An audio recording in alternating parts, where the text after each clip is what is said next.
Time to talk a little Noles football recruiting.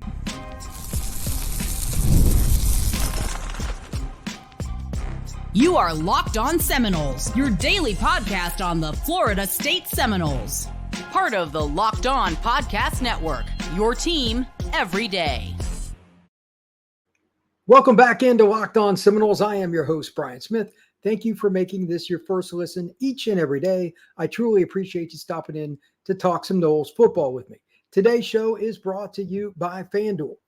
Place your first $5 bet and you'll get started with $200 in bonus bets guaranteed. Visit FanDuel.com to get started. Time for a little bit of a recruiting break, something different than talking about Florida State and SMU, although there will be a little bit of that today. And we're going to do that first with Max Buchanan, a player that I've actually had on this show, somebody that I know pretty well, and he plays at Seminole High School just north of Orlando in Sanford, Florida. This young man is committed to Miami, but his second choice was Florida State. He actually told me that a while back. I was just curious, and I was around him, and I asked him, said, who was number 2 on your list? And he said Florida State. Then I brought up the next logical question. Why? And he said Alex Atkins. He thought he was a really good coach, but he also thought that he would end up in the NFL or move on or whatever. And it's one of the reasons he went to Miami. It was kind of an interesting take, but it's something that he'd mentioned to me. Now he is going to, according to Noles 24/7, take a visit to the university in late November, which is interesting that he's already projecting that out because that's right before signing day when the Noles host the Gators, the last game of the year. So he's obviously still at least considering other options. I know besides Florida State, there are other institutions involved as well. But again, Florida State was his second pick. That is face-to-face conversation between Max and myself, and I thought it was interesting. That was right before the season started a couple months ago. So looks like Florida State is still doing its due diligence, and that brings up a couple of points. Number one, don't be shocked if he ends up at Florida State, first and foremost. But more importantly, the staff is still working on kids committed elsewhere. It doesn't get talked about enough, but yes, this is part of your assignment as a head coach, an assistant coach, a staff member that is just on the recruiting staff, people that are interns or whatever. It is keeping players interested in the Florida State Seminoles, even if they are committed to another school or at least, quote unquote, it doesn't look very good. You have to approach every day like it's going to be the decision for that kid. That's never really going to be that way. But today's the day we got to make a difference. It's kind of like sales in a lot of ways. You never know when you're going to get a breakthrough. So you got to approach every day with the highest level of enthusiasm to make the most of it. I just find it interesting that Florida State struggles on the offensive line to start this. I mean, let's be honest. It's been quite the struggle. Had some injuries too, but they've had problems up front. And yet you're getting one of the best offensive linemen in the nation in Max Buchanan, a 4-star prospect, to come back to your campus despite being committed to your arch rival. The irony of college football and college football recruiting, they never really allow us to take a break. There are similar situations probably happening elsewhere, but I thought that was kind of interesting.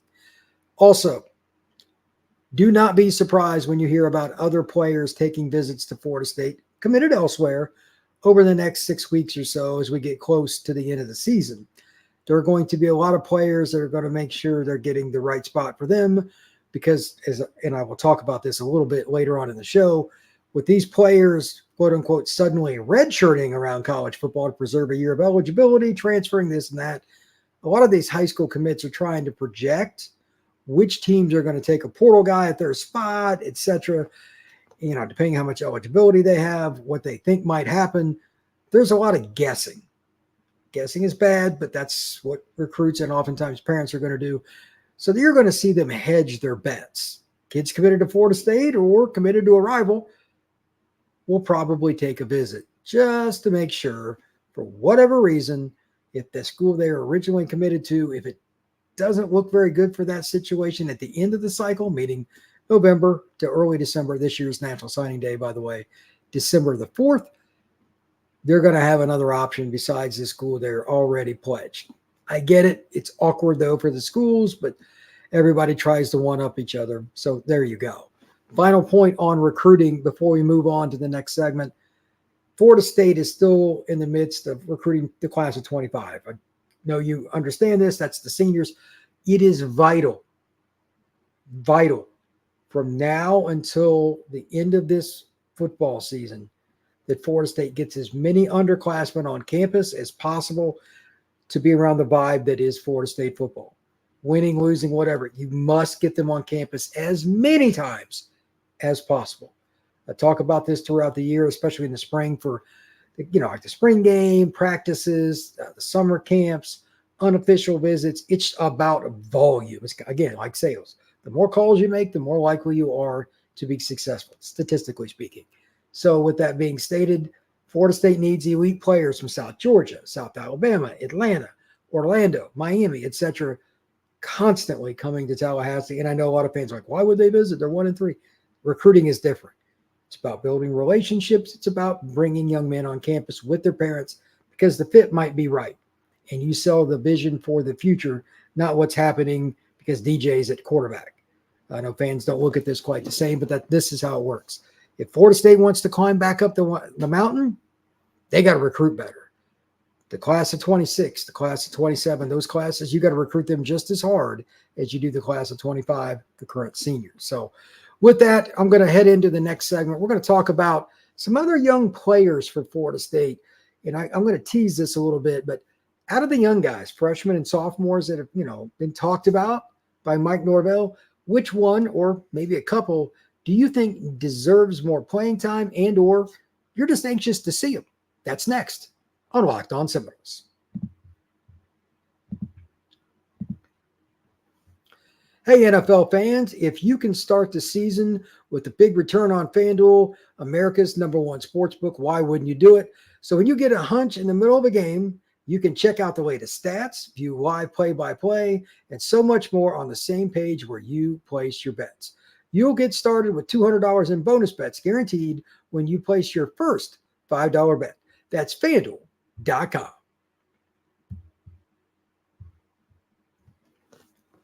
Are you ready to see some new blood in Florida State's lineup? Let me say that again. Some new blood in the lineup. I'm not talking specifically just about the quarterback position. We hacked on that ad nauseum, and while it is still the most prudent thing, this is across the board. Whether offense, defense, or special teams, which guys do you think would be good for Florida State to get in the lineup and why? Let me be clear here. I want you to comment as to why you think you should go out and put, like Mekhi Danzy in the game or put somebody in the lineup like Landon Thomas, whatever it may be. Who, what, when, where, and why, and how can Florida State do that? Comment on the YouTube page. Make sure that you're thinking this through. Like, here's the reasoning, not just list the name or whatever. Give me a reason. It's kind of interesting. And while I think of it, please like and subscribe and share this podcast, rate and review. Truly appreciate you stopping in to talk some Noles football with me while building this community. So again, which guys do you think? Here are a few for me that I think, and this kind of an extension of recruiting, because so many of these guys are similar to the recruits because they just got on campus. But Mekhi Danzy's a running back that Norvell's talked about quite a few times. He's been moved up because the injuries at running back, he's getting more chances to play with the 1s and 2s. He's got a chance to, quote unquote, find a different lane to get into, meaning maybe he's the slot because he can catch and he's one of the fastest players in the country. Maybe he's a guy. I also think Landon Thomas, somebody I've talked about ad nauseum on this show. Kid, when I saw him when he was freshman here, high school, he looked like he was 18, 19 years old. I'm like, I'd take that kid right now. So he's at Florida State. He was an elite tight end recruit, originally committed to Georgia. I think Florida State might find a way to get him, especially, let's be honest, the receivers haven't been great either, but the tight ends might be the worst unit on the offense so far this year. Just being honest. I'm surprised that either him or Amari Williams aren't at least being considered. Maybe they are, but maybe one of them gets on the field here pretty soon. And quite a few times, I wouldn't be surprised if they got a look, because these are guys that can really running a seam route against tight end or against the linebacker. The tight end's not going to have a ton of problems most of the time.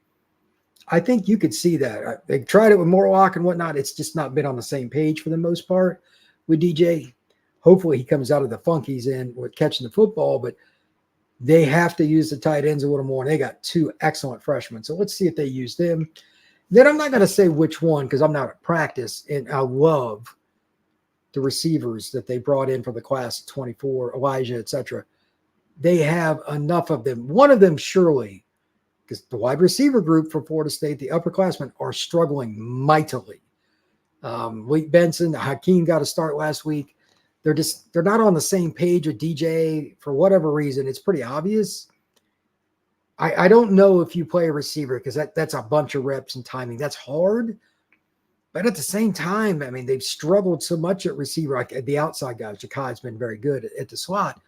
But why not at least consider it? You know what I mean? It doesn't have to be just one guy going out there for a couple plays. But at the same time, he doesn't have to play 55 reps either. One of these freshmen might be the guy. If you just give them 5 or 10 reps and they know that going in, they'll give 100% on those reps. They're not sandbagging at all. And they're going to run a go route like you're supposed to. They're going to run a post like you're supposed to. Probably simplistic routes like this, or maybe even that route in combination with running stack formation so you can't put hands on them at the line of scrimmage. That's another way to do it. They come off the backside of that pick, basically, and that's what it is. You know, they can call it whatever they want. It's a pick. And maybe you hit a big play. To that point, Jonathan Daniels is another guy they're interested in. They've had a bunch of tackle problems. I wonder if he might play a little this year. I doubt it. Freshman alignment I'm not in favor of. But Florida State's not in a great spot at offensive tackle. And it just seems like they can't keep anybody healthy on the offensive line last couple of years. They've had some really poor luck. I thought it was going to end with this season, but both tackles have been out. So Florida State obviously just can't get over that hump with the offensive line injuries. Maybe it's Jonathan Daniels before the end of this season, and maybe even soon, that has to play because they've had so many guys banged up. I'm not sure, but I think that's a very, very interesting thing to discuss. Also, I want to talk a little bit about college football across the board. This is a big weekend with college football. To finish this segment and the next, just going to do some picks, talk a little bit about college football in general, some of the big games, the Georgia game, and some others. So let's get started, actually, with the Georgia-Bama game. That game is interesting to me because we're going to really see if Kalen DeBoer is really ready to come into college football's most difficult league, handle the Bama job. I know he can coach football. That's not in question. He's going against Kirby. They're at home. I don't necessarily love Jalen Milroe, but I really don't like him compared to Carson Beck. Milroe is a very talented player. They haven't played a great schedule yet, but I just need to see him make post-snap reads against an incredibly difficult defense, talent-wise to beat, let alone the scheme. The 3-4 defense is no fun to play for a quarterback like Jalen who doesn't throw well to the middle of the field. There are going to be a lot of post-snap reads, understanding the change, and I mean massive change after the snap that Georgia will give you on occasion, and avoid turnovers.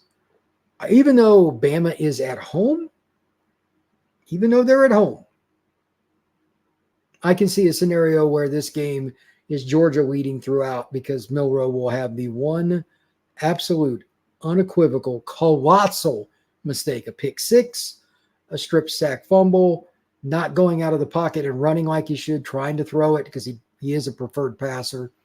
Whatever it may be, the mental aspect, I like the quarterback situation better at Georgia by a mile. Nothing against him, but against Carson Beck. He might be the first quarterback taken from this year's group of college quarterbacks heading to the National Football League draft next spring. I think he will be pretty consistent. They didn't play well recently in their last game or so. Look out for Georgia. You know, when everybody gets down on it, I bet a lot of people will bet Bama for this game. I'm not begging against Kirby in a major game. They played terrible against Kentucky. They had their eyes moved forward. I get it. But that game is here. Do you really think that the Georgia Bulldogs will play bad like that 2 weeks in a row? No, I do not. They'll need to play way better, not a notch better, a couple of notches at minimum to beat Bama, and I could be wrong. But I think this is a scenario where you're going to see Georgia step up, and they will be the more accurate team at quarterback, a little more consistent on defense because of how they practice and tackle for most of the year. And I also think that Kirby is just as good a coach as there is because he knows his roster front to back, and they recruit to their scheme well. Kalen DeBoer is transitioning, probably going to need a year or so. I think Bama's going to come up a little short. I like Georgia 27-20 over Bama. Next, sticking in the SEC, Kentucky at Ole Miss. Talk about contrasting styles. Kentucky wants time to stop with how slow they go, whereas you're talking about a situation with Ole Miss that's in warp speed sometimes. Whatever gets you there, I guess, is all that matters, but it's at Ole Miss. They have more firepower by a mile. Trey Harris and some of those guys are killing it. Does Kentucky get boat raced? I don't think so, but I think they'll get beat by 2 scores or more. Give me Ole Miss in this game. I'm going to go 34-17 Ole Miss. They could score more, but I think Kentucky will grind out some drives and shorten the game a little bit. It'll probably be worse than that in terms of the aesthetics, but Kentucky's probably not a good matchup with Ole Miss. That game is a noon start on ABC. Wisconsin at Southern Cal. That's a 3:30 kick, CBS. That game is interesting because Wisconsin just got beat down by Bama. They don't have the skill players outside to handle them. SC lost a really close game to Michigan. It's physical. They go across to the Midwest all the way from LA, come back home. Now they get the Midwest team out their house. Wisconsin's passing game is atrocious. They've got Will Pauling at slot, but that's about it. SC's got a plethora of skill guys that are really, really athletic. Miller Moss is a very good quarterback, probably underrated still, to be honest with you. And they've got guys like Branch, et cetera, that are just really electric at receiver. I think Wisconsin will stay close because they've got a good running game, and they're kind of into their system now. But I don't know if they can do anything with SC speed and their ability to say, hey, we're faster than you. We're going to bring one and possibly both safeties into the box sometimes because your guys aren't going to run by ours. And it's going to be 2nd down and 9 if you want to run it.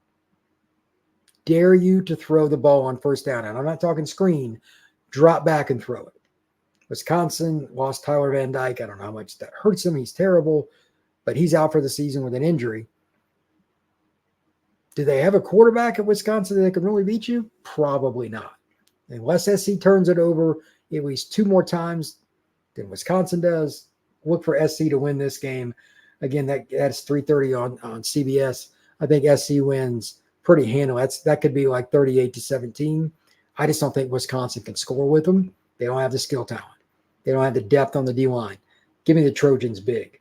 The most interesting game to me that's national that I don't know what's going to happen, I'm just going to guess here, is Louisville at Notre Dame, 3:30 on that stupid network, Peacock, that garbage they're trying to get you to pay to stream. I hate that stuff. I believe this is the game they're doing that. But Tyler Shaw, quarterback that was at Oregon, big-time recruit, always hurt. He's at Louisville now. He's got 8 touchdowns, no picks, but he's got a terrible history of injuries. He's going to get knocked around a little bit because Notre Dame blitzes like crazy. Their front 7 is really good. They're super fast and athletic.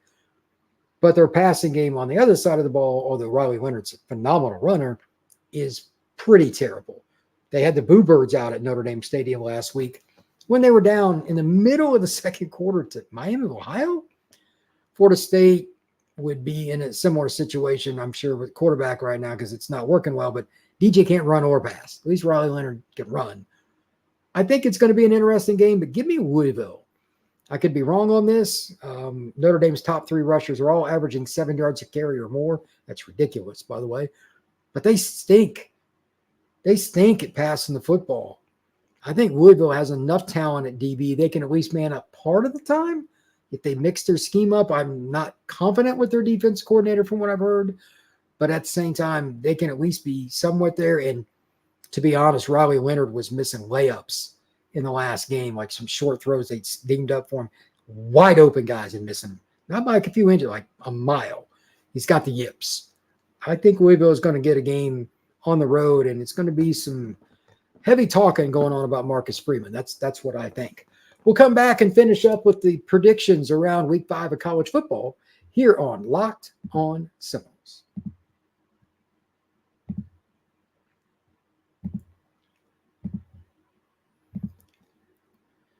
All right. Prize Picks is America's #1 daily fantasy sports app with over 5 million active members. Prize Picks is the easiest and most exciting way to play to play daily fantasy sports. All you have to do is pick more or less 2 to 6 player stat projections and watch the winnings roll in. So, for example, Prize Picks puts the members first, so all withdrawals are fast, safe, and secure. Whenever you get your picks to hit, you can get your money in as quick as 15 minutes. Prize Picks invests in the flex play, which means you can still cash out even if your lineup is not perfect. You can double your money even if one of your picks does not hit. So here's another example. You could use Tyreek Hill for more than 90 yards receiving, Dak Prescott for more than 263 yards passing. You hit both those, you win. Download Prize Picks app today and use code LOCKEDONCollege and get $50 instantly when you play $5. That's code LOCKEDONCollege for Prize Picks to get $50 instantly when you play just $5. You don't even need to win to receive the $50 bonus. It's guaranteed. Prize Picks, run your game.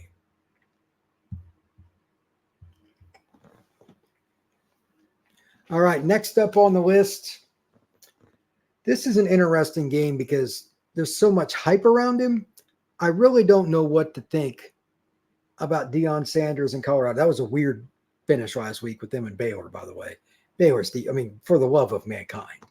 It's 4th and a mile kind of situation, Hail Mary, any of those, guy can't score. Defensive coach is your head coach. That can't happen. I think there's a really good chance Dave Aranda is cooked in Waco, Texas. He is done. But I also don't think Deion Sanders is a great head coach. His son can throw the football at the quarterback position. And by the way, there's no question they've got some skill talent, but where are the linemen, etc. And UCF can run the ball like crazy. I think UCF is going to house Colorado. It's going to be like 49 to 31, something like that. They're not great on defense. This could be a game that goes 49-45, but I think they'll get enough stops to win. I think UCF has more athletes across the board, but when I say athlete, I'm not just talking skill spots, linemen. They got some big linemen. I think they will slow Colorado down running the ball quite a bit. And while I think Shedeur is fantastic, he's not going to be enough. Their lack of a running game and their inability to slow down the run enough will give UCF the advantage, and they will win this football game going away. I'm going to go 49-31 for UCF. I don't have a lot of faith in Deion's team. I don't think they do it right, taking a gazillion guys from the portal. It's not the smartest move. So give me UCF big. Final game, and this one's just kind of for comedy. Last week, a terrible Florida team went up and just smacked around Mississippi State. That team's beat up. It's not very good. They lost their quarterback for the year. Unfortunate, by the way. Now that same Mississippi State team has to travel to Austin, Texas to play the Longhorns. Uh-oh. This could be an annihilation. I don't root for this kind of stuff, but just running base plays, fourth quarter with backups, this could be like 63-7. And that is my pick. Mississippi State is terrible. Texas is not. This will be an annihilation. Texas will run the ball, run a lot of basic plays, but their backup quarterback is Arch Manning. You got to remember that. They're going to let him throw it around a little bit. Not good for Mississippi State. This will be ugly early. Horns. Big. And I don't think there's anything Mississippi State fans can tell me that's going to make me think otherwise, and I doubt any of them are going to argue with that.